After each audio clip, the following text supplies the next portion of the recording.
Imagine living under oppression for over a century. And suddenly, you're informed of your freedom. But what does freedom truly mean?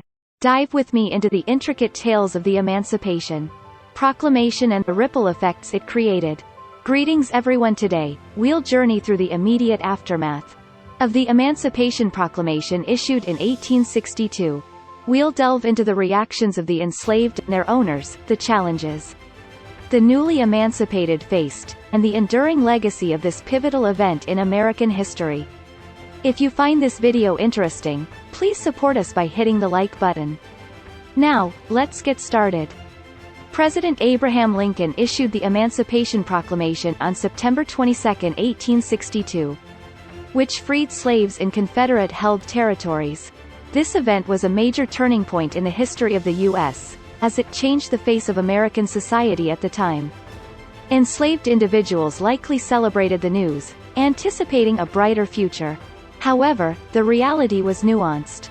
The Emancipation Proclamation elicited a range of responses from both the enslaved and their owners. While some celebrated the news, others were apprehensive, and a few even harbored malicious intentions. Numerous human conflicts and dramas shaped the United States we know today. What transpired in the U.S. right after the Emancipation Proclamation's announcement?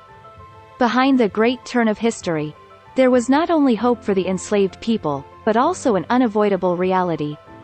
On a plantation in the southern states, just after the Emancipation Proclamation's issuance, the following events unfolded.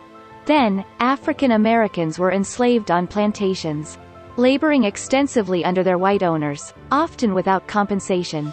One might assume that the enslaved would immediately leave the plantation upon hearing of their freedom from relentless labor, working from dawn to dusk without respite. Contrary to this assumption, many chose a different path. Booker T. Washington, a former enslaved individual and later an American author and educator, noted that after hearing of emancipation, many older individuals approached their owners' homes to discuss their futures. Many of the emancipated had been negotiating for pay with their former owners. So, when suddenly informed of their freedom, they were uncertain about their next steps, and not all experienced immediate liberation. Other similar stories have been told. A young boy named Thomas Rattling, just 9 years old, was emancipated. At the time, he thought that once he was free, he would be able to live a life similar to that of his master. However, Thomas Rattling found the sudden independence challenging and opted to remain on the plantation, working for an additional 2 years. By 1865, Rattling decided to leave the plantation and reunite with his family in Nashville, Tennessee. Later, it appears that Rattling furthered his education by attending college. While many viewed the Emancipation Proclamation as granting immediate freedom, the reality was that the transition wasn't instantaneous for everyone. It appears that not just the enslaved, but also their owners, faced a period of adjustment following the Emancipation Proclamation.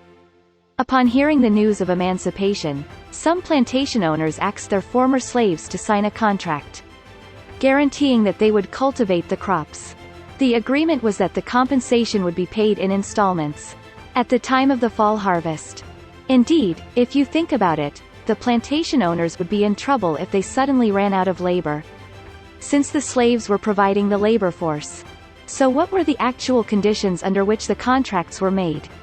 According to the book, Life on a Plantation Before the War, published in 1911 by the Reverend Irving E. Lowry, his former master tried to persuade the former slaves to sign the contract by giving a long speech to remind them that he was not a bad man.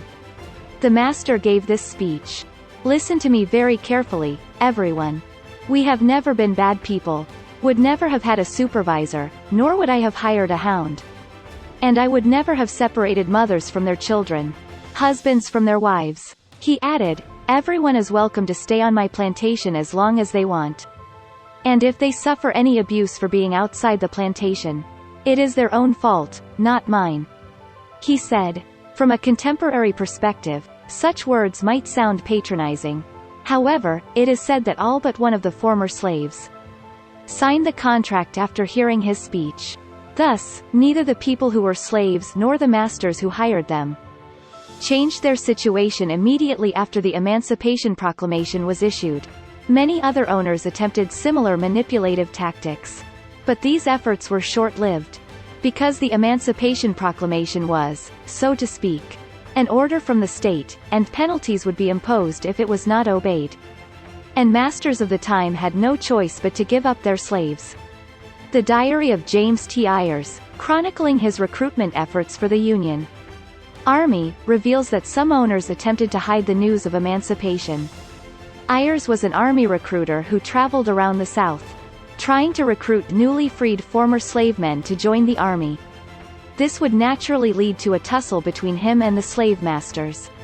Ayers was the scoutmaster and, by necessity, the one who had to inform the former slaves that they were, in fact, now free. In his diary entry of May 7, 1864, Ayers records that he spread the word of emancipation to 4 slaves on a plantation in Alabama. He apparently conveyed the fact of the Emancipation Proclamation to the former slaves by showing them a document with an illustration of a freed slave on one side, and the words of the Emancipation Proclamation on the other side. According to Ayers, the 4 at that time agreed to enlist. So he told them to pack their bags and promised to protect them. Later, when he was confronted by his former masters, they must have protested. Such is what they would do to their own slaves.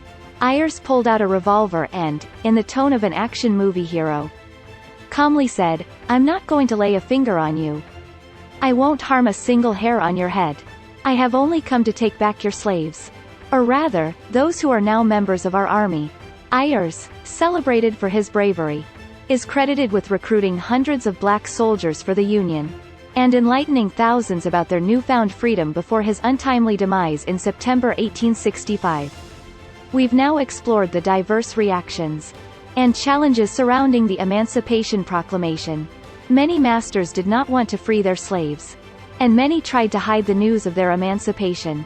While some narratives paint all owners as malevolent, it's essential to note that there were instances of more amicable relationships between the enslaved and their masters. For example, the American author and educator Booker T. Washington, whose autobiography, Rising from Slavery, which I mentioned briefly at the beginning of the video, describes the immediate aftermath of emancipation in 1901. The day the Emancipation Proclamation was announced on the Virginia plantation, where he was born, began with a simple and solemn assembly. The assembly was followed by a reading of the Emancipation Proclamation by government officials, and the news was initially received favorably by the former slaves, he said. And it was at this time, Washington remembered, that his master's entire family gathered on the porch of his house. You would think that the ex-master might be having trouble finding people for his labor force. And that is what has been going on so far. But that did not seem to be the case in this case. In his autobiography, he says that he had the impression at the time that they were grieving, not because they had lost their property, but because they were sad to say goodbye to the former slaves who were about to leave.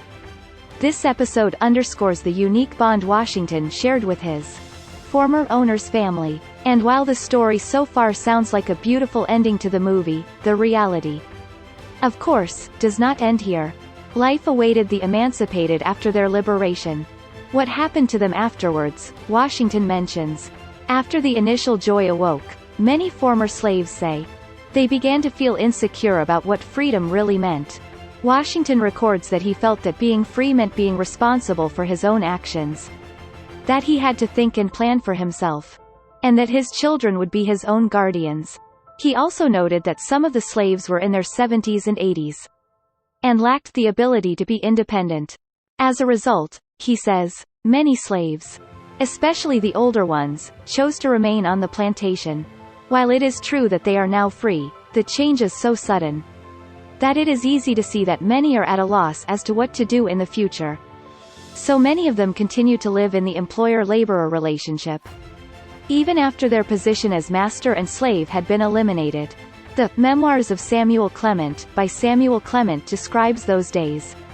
Clement's former master, Tazwood Ward, read newspapers to him and other slaves on the plantation to let them know they were free.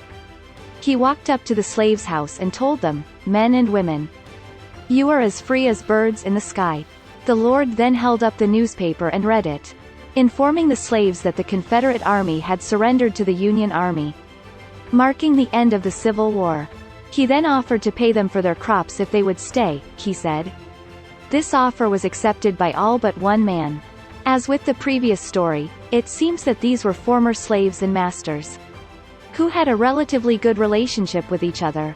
They were freed from the master-slave relationship and were able to treat each other on a more equal footing. So far, we have discussed the various events surrounding the Emancipation Proclamation. Slavery, which had existed for more than 100 years, was banned, and the American society as we know it today was formed. This is, of course, a pivotal event in American history. In the United States, we commemorate it with the holiday known as Juneteenth on June 19th. There is, of course, a reason why it is on this day. The Emancipation Proclamation was first announced on September 22, 1862, and formally took effect on January 1, 1863. Although the Emancipation Proclamation was issued in 1862, it took a long time for the news to actually spread throughout society, especially on the front lines of the Civil War. In areas distant from the Civil War front lines, the news took a considerable time to arrive. In the meantime, on June 19, 1865, more than 2 years after the Emancipation Proclamation, Union General Gordon Granger declared the abolition of slavery.